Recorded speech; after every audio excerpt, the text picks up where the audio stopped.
Where there is despair, hope. Where there is darkness, light. Where there is sadness, joy. O divine Master, grant that I may not so much seek to be consoled as to console, to be understood as to understand, to be loved as to love. For it is in giving that we receive. It is in pardoning that we are pardoned. And it is in dying that we are born to eternal life. Amen.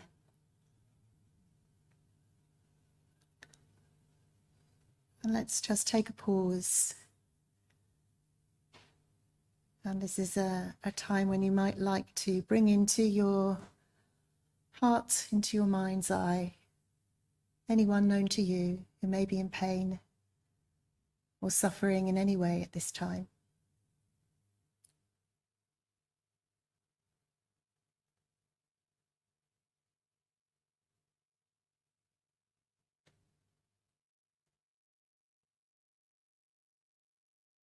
Just to hold them in the light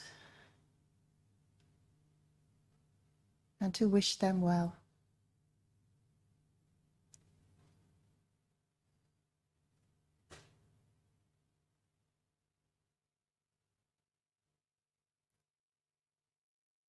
And then to open our hearts more widely still, to remember, to acknowledge all those people in the world, wherever they may be, who are suffering at this time.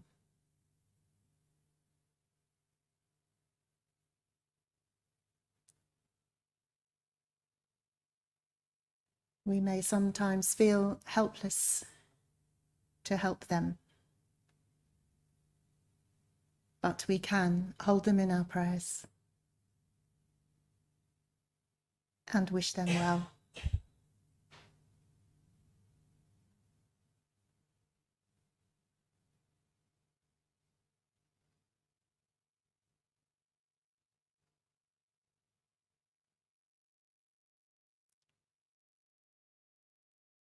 Blessed be.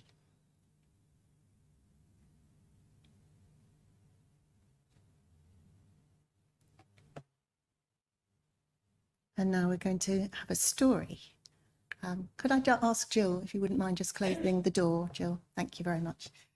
Our story today is comes from Swedish tradition. It's called Red Boat, and Stephen is going to read it for us. A man was asked to paint a boat. He bought his paint and brushes and began to paint the boat a bright red as the owner had asked him. While painting, he noticed a small hole in the hull and quietly repaired it. When he finished painting, he received his money and left. The next day, the owner of the boat came to the painter and presented him with a nice cheque, much higher than the payment for painting. The painter was surprised and said, "You've already paid me for painting the boat, sir. But this is not for the paint job, it's for repairing the hole in the boat." "Ah, but it was such a small service, certainly not worth paying me such a high amount for something so insignificant." "My dear friend, you do not understand. Let me tell you what happened. When I asked you to paint the boat, I forgot to mention that hole. When the boat dried, my kids took the boat and went on a fishing trip. They did not know that there was a hole, and I was not at home at that time. When I returned and noticed they had taken the boat, I was desperate because I remembered that the boat had a hole. Imagine my relief and joy when I saw them returning from fishing. Then I examined the boat and I found that you had repaired the hole. You see now what you did? You saved the life of my children. I do not have enough money to pay for your small good deed. So no matter who, when or how, continue to help, sustain, wipe tears, listen attentively and carefully.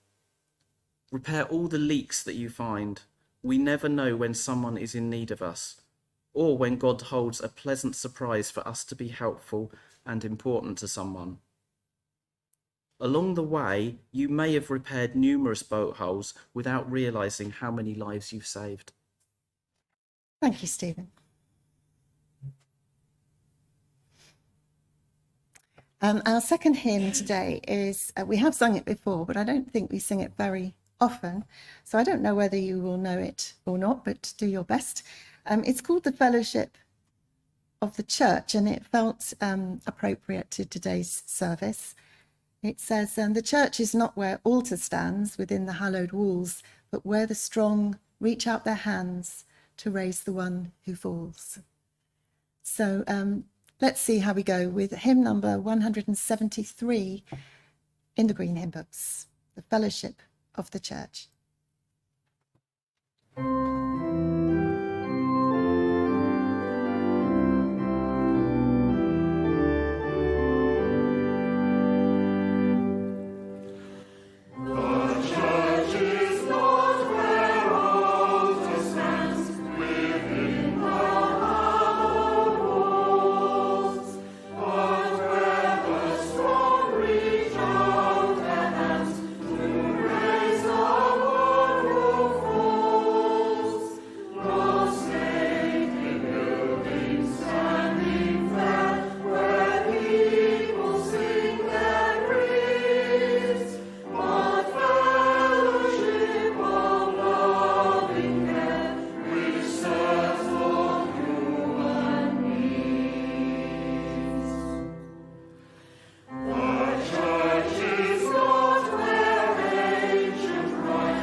Short but sweet.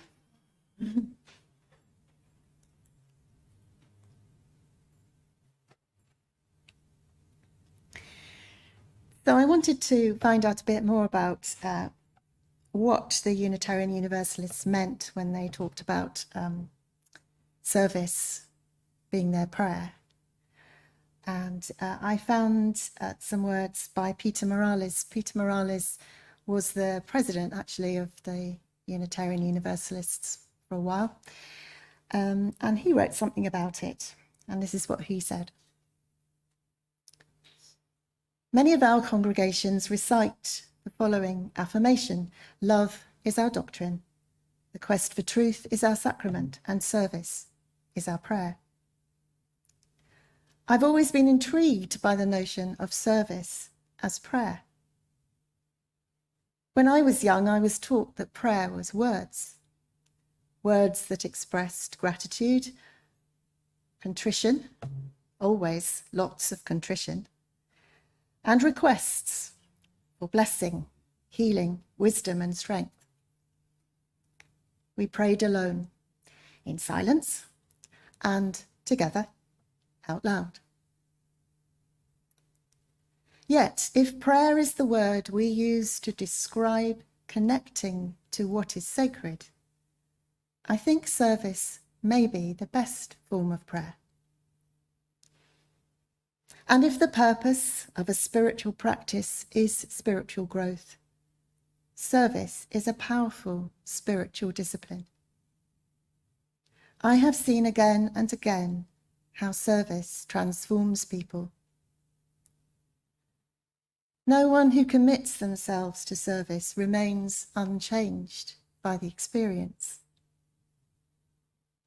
When we serve, we become more compassionate, more sensitive, more understanding, and more aware. We are reminded how precious and fragile life is. We experience our vulnerability and our deep need for one another. When we serve, we experience what love can do.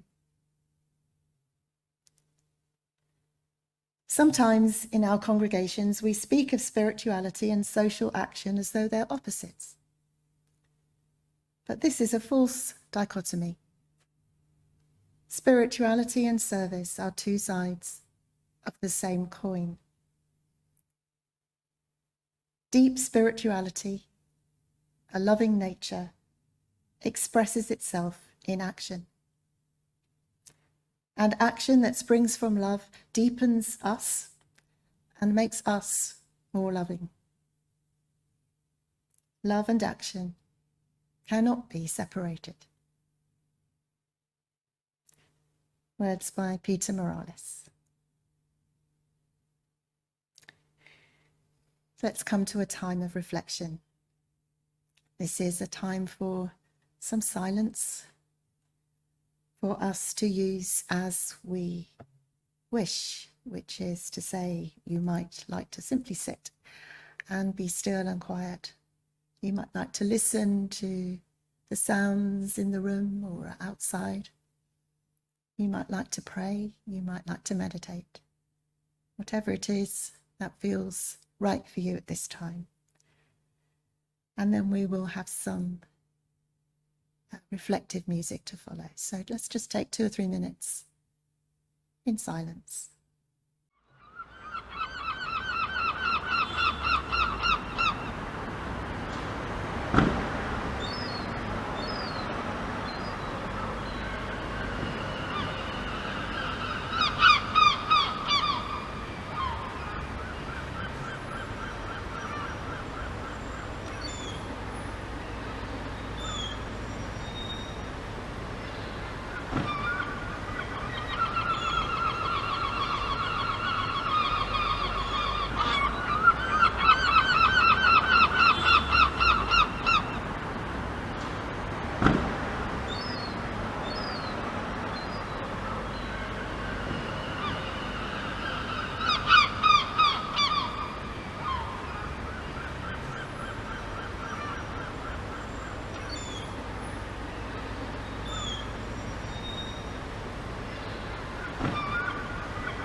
Is hiding in those weak and drunken hearts.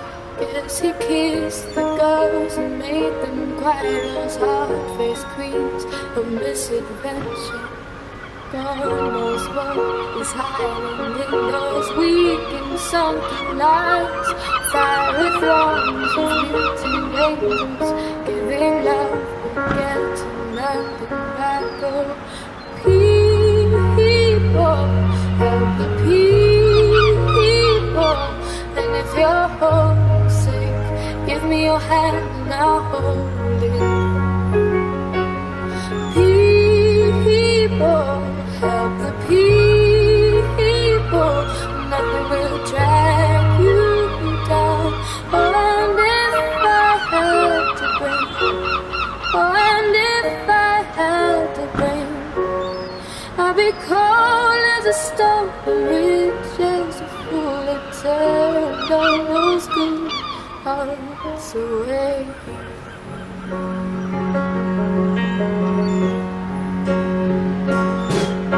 God knows what is hiding in this world. All little consequence behind the tears, inside the lies, 1,000 slowly dying sunsets. God knows what is hiding in those weak and drunken hearts.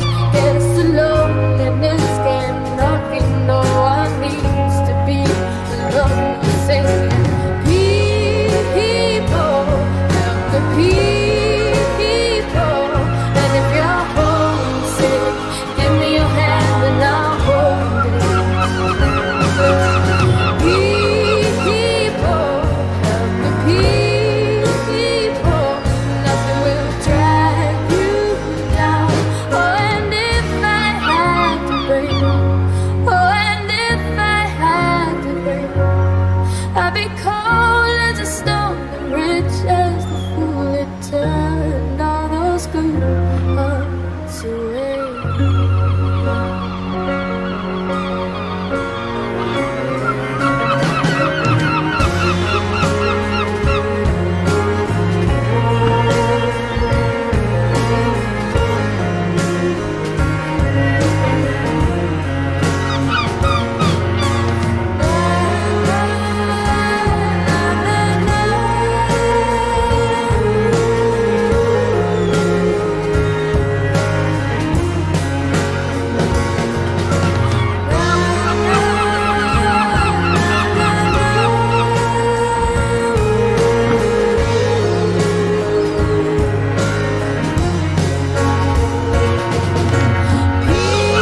People, help the people.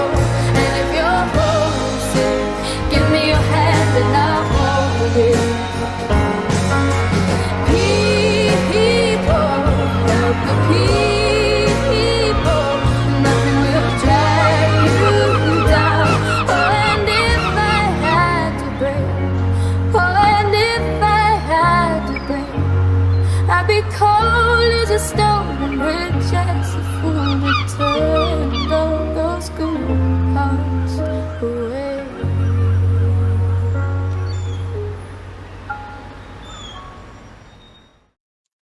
By Birdie.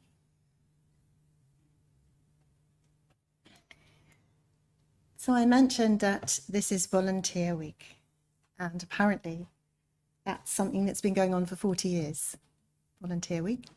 It's organised by the National Council for Voluntary Organisations, NCVO, and its intention is to recognise and thank everyone who volunteers and who makes a difference, who makes a contribution in whatever way.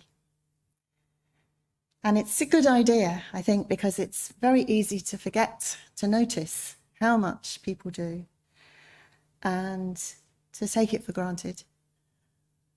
And this week puts the spotlight on volunteers and the enormous amount that they do to keep all our organisations going, including our own. So I was thinking that just in this church, and I know that I will have left things out, so you can add to this list. You are our volunteers, all of you. And you organise the flowers, and you produce our newsletters, and you serve tea and coffee, and you help at the cafe, and you serve as trustees and committee members, whether now or in the past. You visit people, you keep in touch with each other, you work in the garden, you do our social media, you take the recycling to the tip and the food supplies to the food bank, and you buy toilet rolls, and you wash the towels, and you contribute to services by reading or taking services yourselves. You run the technology, you help with health and safety, you mend and you make things, or you get them mended or made by somebody else. You organise events, you give each other lifts, and so on, and so on, and so on. And some of those are small tasks, and some of them are really quite enormous. And they're all vital in their own way. And the congregation only survives because of all those contributions, because of all that you do. But I wonder whether you think of your contributions as service, as a form of prayer. And if not, I think it might be a really positive way of reframing what you do in that light, to give it some reverence, to make buying the milk or sweeping the floor, whatever it is, a practice rather than simply a chore that you ended up doing because no one else would do it or was volunteering to do it, which is very often the case, of course, but to actually elevate it in your mind to something that is actually a form of prayer. You're serving. It's service. After all, as Peter Morales says, if prayer is the word we use to describe connecting to what is sacred, I think service may actually be the best form of prayer.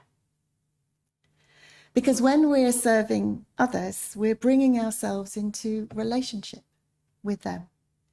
When we serve this church, we're bringing ourselves into relationship with this community. And when we relate to other people, we're also relating to the divine. Every time we serve others, we're serving the divine in them and honouring the divine in ourselves too. Some of you know, because you were part of it, that recently I held a short course, just a few sessions for those of you who've been coming for a while, but not very long. And it was a chance to just explore a little bit about Unitarianism and about this particular church too. And last Sunday we were considering spiritual practice, not just our own, but what we do together. And so I asked the group what they thought our spiritual practices here were. And I was expecting people to say, well, Sunday services and lighting the chalice and singing hymns. But actually, their answers, I think, were a lot more interesting than that. And included on the list we drew up were our spiritual practices that we carry out together were welcoming, caring and connection, love and acceptance, and compassion in action.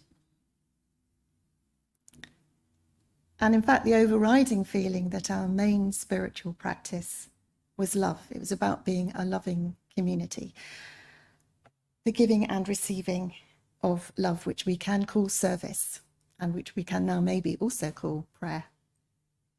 And I found this quite moving, actually.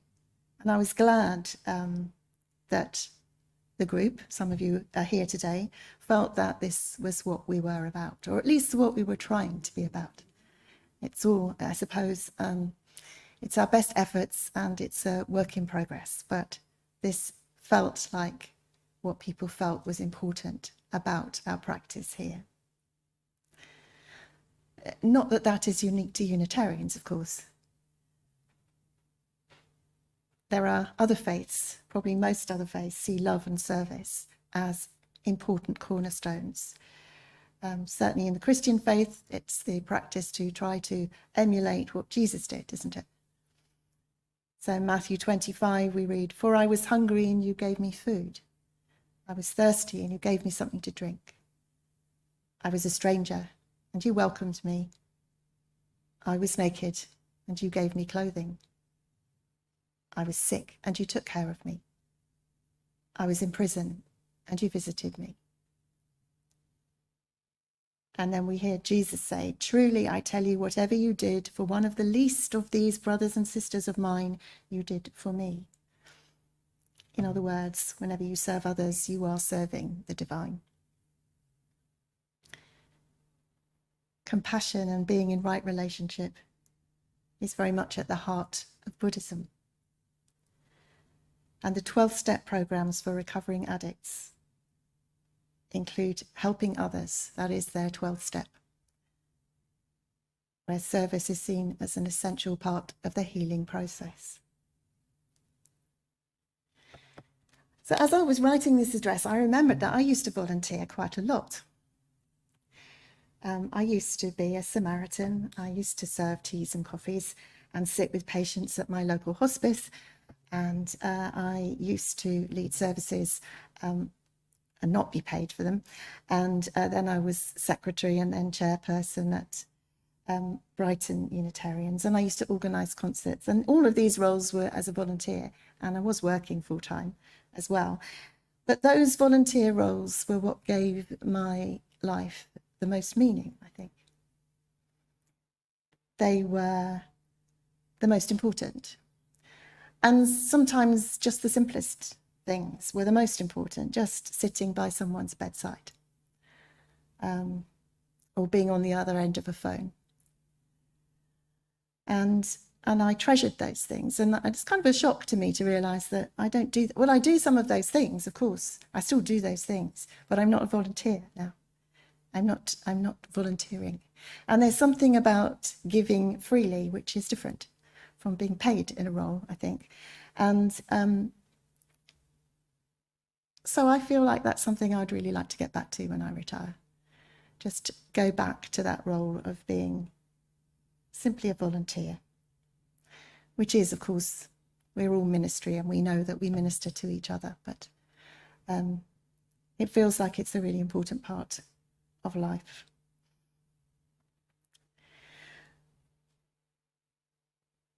The idea of service, of course, is not just to contribute to your own community. The teachings are also about contributing to the wider world, to extending that idea of love in action further. And I know many of you are involved and volunteer for causes that are important to you, where you give freely of your time and your energy and your passion. And that's a gift, undoubtedly, to those that you help. But it's also, I think, a gift to yourself. Because each time we put love in action, we bring ourselves closer into relationship to the God of our understanding. It's surely true that a healthy church, or a healthy any community really, is one in which jobs are shared, in which contributions are, well, equal within the limits of health and ability and circumstances and so on, and in which each job is undertaken not just only as a vital contribution, but also as that person's gift, that person's spiritual gift, and part of their spiritual growth. However lowly the job may seem, or however grand, there is still the same opportunity for connection and learning. And I think developing that real sense of belonging, that don't we all yearn to feel? And you may think you've only made a tiny difference, but as we heard in the story, you just don't know what effects the little things that you do may have that you never get to hear about. So all of you do at least something to help here. And one of the things that the Volunteer Week is about, as I said, is giving thanks. And they very helpfully created a certificate to say thank you. So I have a certificate for each one of you that says thank you. Thank you for your contributions to this church. Thank you for helping this congregation. Whatever it is you do, it's appreciated. So I'm going to give those out at the end of the service, and those of you online, I'm going to send them to you because I can't hand them to you.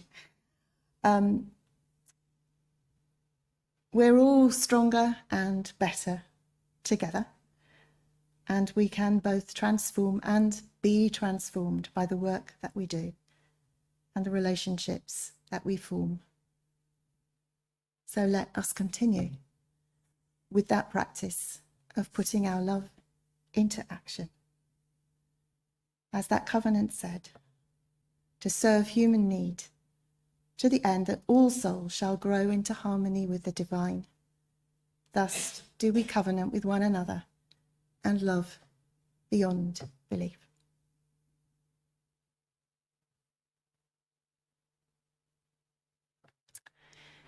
Our third hymn is number 188.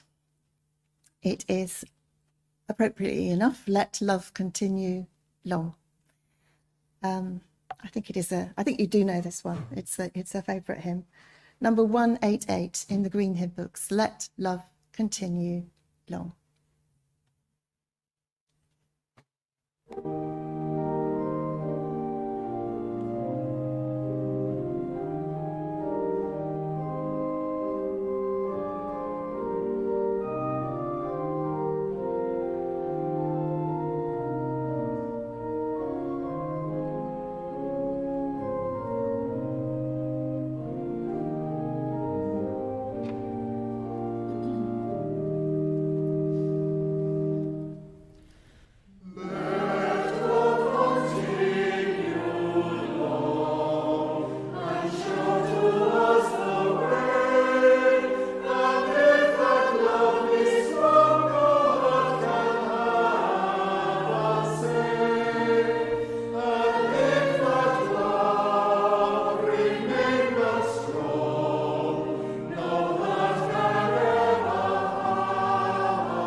And we're coming now to our closing words and also our closing music, which of course will be followed by our notices, which Sheila will share with us.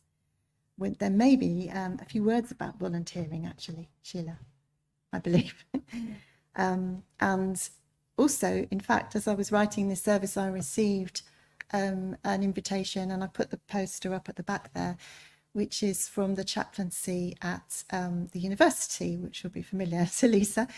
Debbie is now the, well, they're not called the chaplain anymore, but the support person there, asking for people who might like to sign up or train for to be volunteers for the students in that department. So if that interests you, the details are there. I thought it might interest me, actually.